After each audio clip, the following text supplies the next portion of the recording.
All right, and welcome back to the GSMC Wrestling Laureate podcast, brought to you by the GSMC Sports Network. I'm your host, Eric Rodriguez, here every Monday through Friday, 8 p.m. Pacific Time, 11 p.m. Eastern Time. Here to talk about everything in terms of professional wrestling, all the action inside and outside of the ring.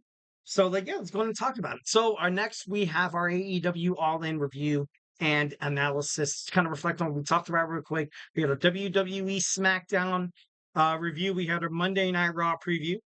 Excuse me. And we're going to talk about our AEW All In review and analysis. So let's go ahead and dig on into that. But before we get on into any of that, we absolutely love hearing from you guys 1,010%. So whether if you have a hot take in terms of professional wrestling, obviously tell me what you guys feel. Tell me how you feel. We are all ears here at the GSMC Sports Network. We are dying to absolutely find out. Keeping you guys part of the mix. Your voice is 1,010% the show. 1,010% the show. I want to encourage you guys to continue to comment, continue to absolutely, give your hot takes in terms of professional wrestling. And if you really want to make sure your question or comment gets noticed, why not use that super chat? Go ahead and hit that $ below that super chat box and go ahead and send in a message, and it's guaranteed to be featured on the show. Plus, it's a great way to kind of support our channel. Your super chats help us keep the lights on and bring you even more awesome wrestling content. So honestly, 1,010%, we are so grateful for each and every one of you here at the GSMC Sports Network who join us here daily. Your support makes all the difference. So let's keep the conversation going. Send in those super chats, those super stickers, because you guys are super awesome. And together we'll make sure this show is bigger, better, and stronger than ever. So yeah. And if the super chat is not your thing, guys, we are still at the GSMC podcast.net. Go ahead and send in your opinions, send in your your hot takes. Tell me what you like, tell me what you don't like. And yeah, we'll talk about it here on the podcast. So yeah, let's go ahead and move on to our next segment. We're gonna talk about some AEW All In, and it was great. Something about AEW that I always respect is they have such great pay-per-views. Amazing pay-per-views. Honestly, kind of better than WWE. Because a lot of times you kind of have WWE banking on that confidence that we're the only big wrestling promotion that a lot of people pay attention to. So we can give 5 or 6 matches and be like, hey, dude, we're done. But AEW All In featured like 8 or 10 matches. It was absolutely awesome. It was absolutely elite. All elite is probably the right answer, kind of for that. I got a chat from my man Logan James K. WWE great answering on AEW's All In last night. 1,010%. I do love WWE. A lot of people are actually afraid to kind of dip their foot into AEW. People say it sucks. People think that it doesn't really live up to the hype. And if you pay attention to what's really happening with WWE right now, especially WWE Raw, besides, Drew McIntyre, CM Punk, I feel like if they were trying to promote Jey Uso, they would have done it like a little, earlier. Maybe would have gave him the Money in the Bank briefcase. But right now, like, it's not really a competition.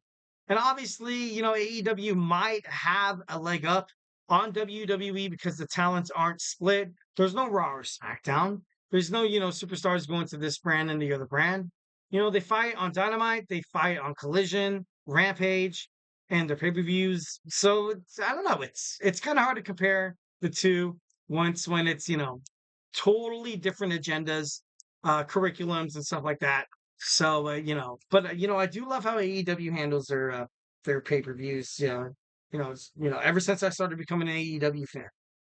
All right, so first we're going to start off with Christian Cage teaming up with Nick Wayne and Killswitch, the Patriarchy, taking on Juice Robinson, the Guns, versus House of Black, Malachi Black, also Brody King, and Buddy Matthews against the Blackpool Combat Club, the newly acquired member Pack, teaming up with Kasanovi, also Wheeler Yuta, 4-way ladder match for the AEW Trios Championship. Absolutely a great way to start off the night. This match was full of a lot of twists and turns, a lot of, future bookings, a lot of future bookings that you can do with this team, superstars, going against each other. And, Wheeler Yuta, in terms of Ring of Honor, he lost his championship. He lost his championship. He was doing super, super well. obviously, didn't do well enough to keep it. But, having a title on you, same with the Bastard Pack. I feel like the Bastard Pack has done really, really well. Kind of left in the mist. He actually does have the next title shot at the AEW International Championship against Will Ospreay. So we're gonna kind of back forth into that if you are an AEW fan. But right now, ultimately, I feel like this was the best move for Tony Khan. Bryan Danielson is your new AEW World Heavyweight Champion. Wheeler Yuta, Pac, and also not Tomohiro Ishii. Claudio Castagnoli are the trios champion. They have gold. This could possibly be a way for them to challenge the Elite next pay-per-view at All Out. But I don't know. It should be pretty interesting to kind of find out what they do moving forward.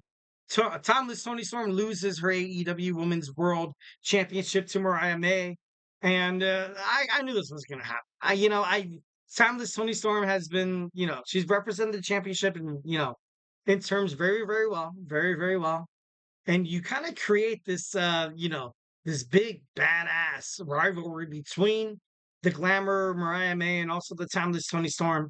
Former proteges going at each other, and like what you see with the professional wrestling when best friends kind of go at it. You saw it with Johnny Gargano, Tommaso Ciampa. You saw it with the Barbershop Quartet with Marty Jannetty and Shawn Michaels, and it's a perfect storyline, and I feel like the women's division hasn't really done it really well until this happened tonight. I feel like this is the best women's rivalry that we've seen in professional wrestling in a long time, to be honest. Obviously there was Sasha Banks and Charlotte Flair, and then there was, earlier in the years there was Lita against Trish Stratus. I think 1,010% we're gonna see these two go at it, from years and years and years, because both of them are young. Both of them are very, very young. And if you think about, WWE NXT, you don't really have that. WWE Monday Night Raw, I can't really think of anything. SmackDown, no. But then once again, I kind of mentioned the Raw and SmackDown, how they split. So you can't really blame the women in terms of that. But I don't know. Like I feel like it could be better. I feel like on WWE, um, WWE NXT is kind of close to AEW in terms of the women's division being successful.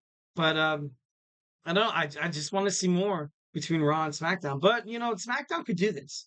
SmackDown could 1,010% on on Saturday have Jade Cargill turn on Bianca Belair or vice versa, and then kind of have them having toward a match towards Survivor Series and stuff like that. So I don't know. I just feel like it'd be pretty badass. I feel like it'd be pretty great.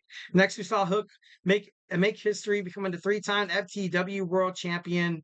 Not really much to say about this match, but Hook, I knew he was gonna win. You kind of have to have a champion like that. It's gonna be interesting to see how Jericho feels and how he decides to kind of move forward, trying to regain that FTW AEW championship moving forward. The Young Bucks retained their tag team championships against FTR and the Acclaimed in a 3-way match.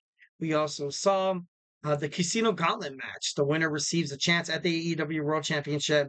Obviously, entrant number 1, you saw Orange Cassidy, Kazuchika Okada, and then they had that brief little reunion. But then, of course, Okada, the heel he is right now, kills it. Then you had Nigel freaking McGuinness come in. You also saw Kyle O'Reilly make a surprise. You also saw Zack Sabre Jr., Roderick Strong.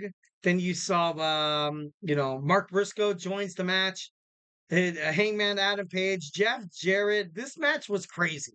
And then all of a sudden, you have Ricochet. Ricochet makes his debut into AEW tonight not tonight, but on AEW All In, and it was great.